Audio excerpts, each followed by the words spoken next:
Snow levels rule, man. They're one of my favorite parts about games. They got some of the best atmosphere and are home to some of the best cozy vibes around. It might not be a coincidence that my favorite game has a snow level as well. The Painted World of Ariamis is not only one of the most unique areas in Dark Souls, it's also one of the most interesting takes on a snow level I have seen in a game. This segment is going to be a little less narrative heavy than the previous one. I just want to take a moment to talk about all the odd, creepy, and cozy aspects of this strange little snowy world. The lead up to this area is so cool. I mean, you got all these cloaks guarding this chapel, and at the front of it stands this absolutely gargantuan painting.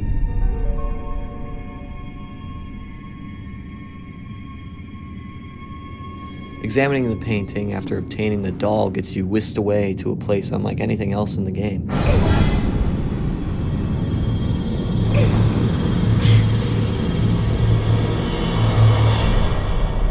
It's unsurprising learning that this painted world takes a lot from the original prototype map designed for the game, as this level can sort of feel like a greatest hits for Dark Souls level design. These corpses seem to be warnings for trespassers, but they can't really be all that effective when there's no way back to where we came from. The doll describes this place as a cold and lonely place, and it seems to be home to many exiles of the world of Dark Souls. At least we have some Phoenix residents that moved here to keep us company. They do a lot more damage than usual, so they'll punish you heavily if you don't play smart. I got to get this one out of the way very fast because these disgusting hollows who work out at the library are the absolute worst part of this otherwise gray area. They release toxic mist when they die, and I can never get the timing right on dodging it.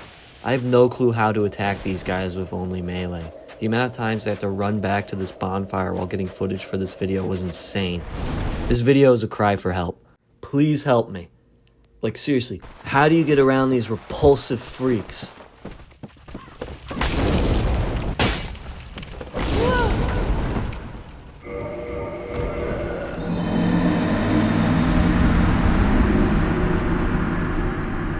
Luckily, the rest of the enemies in the Painted World are freaks in the best possible way.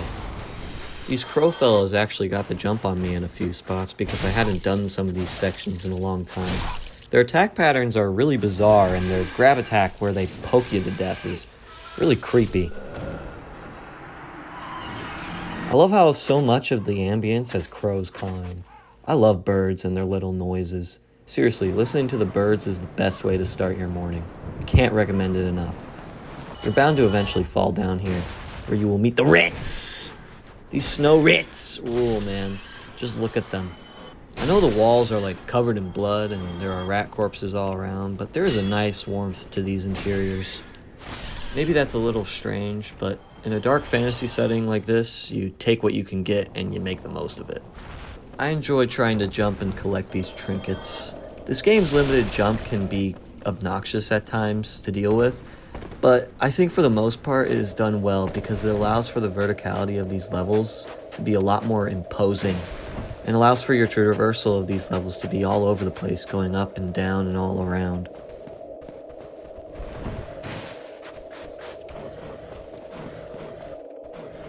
These hollows try to ambush you like 100 times in this world. Hollows can be pretty depressing to look at and think about, but moments like these are oddly comedic to me. I don't have much to say about the undead dragon. Besides this cool sequence where it initially chases you, it's just like the tedious encounter in the Valley of Drakes.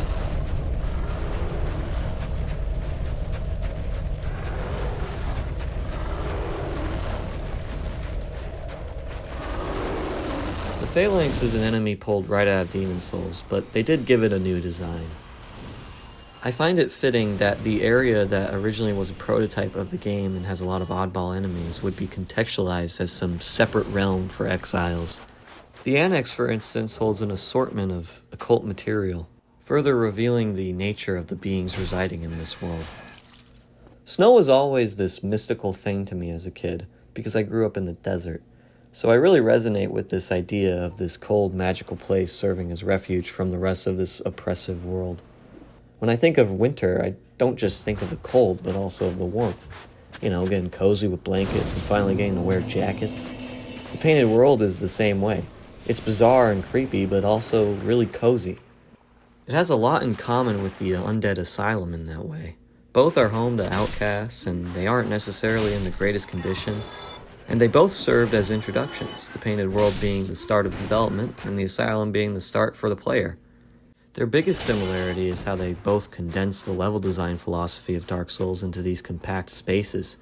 Hell, the game even connects the two by having the key to the painting being hidden away in the Asylum.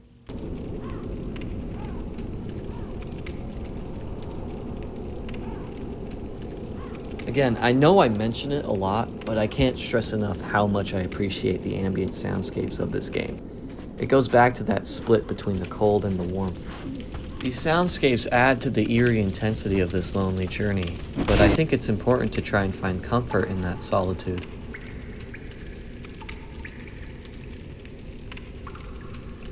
Not all the ambient design aims for this feeling, though. I noticed while listening to this footage with headphones that this place with all the spikes is haunted by this droning presence.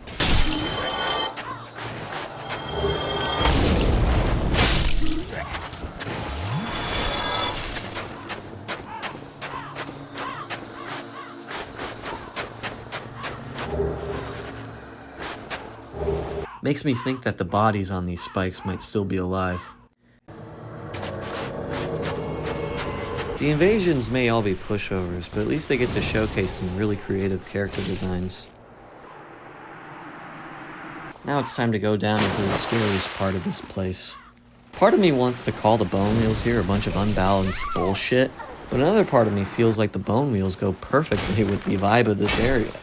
I mean, this feeling of urgency is unmatched, with these guys trying to give me a one-way ticket to the bone zone while I make my way through this dark, narrow corridor. These disgusting hollows who work out at the library are the absolute worst part of this other. How do you get around these repulsive freaks? Maybe I was too harsh on these fellas. Dark Souls cutscenes are so bizarre and basically go against everything a cutscene should do. Like, is this supposed to make sense? Like, just this statue of a woman and child rotating moves this giant metal door? If you can somehow survive the walk up, the top of this tower offers this wonderful view of the whole level. It's really peaceful up here. Even this crow won't attack you.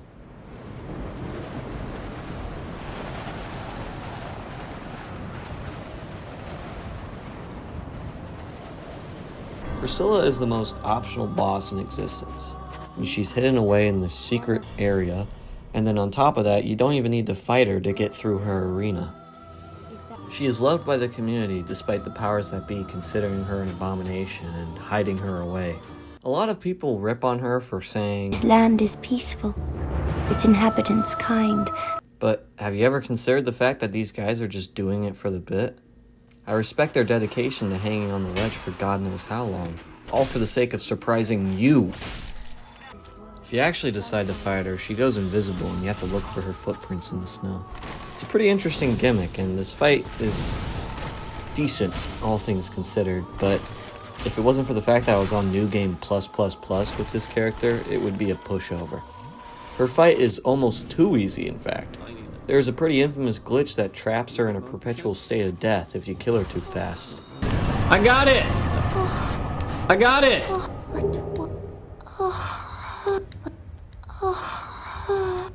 That's about everything here. I'm a bit sad. I mean, I love this place. I don't want to leave. After realizing our time here is done, the only reasonable thing to do is jump off a cliff.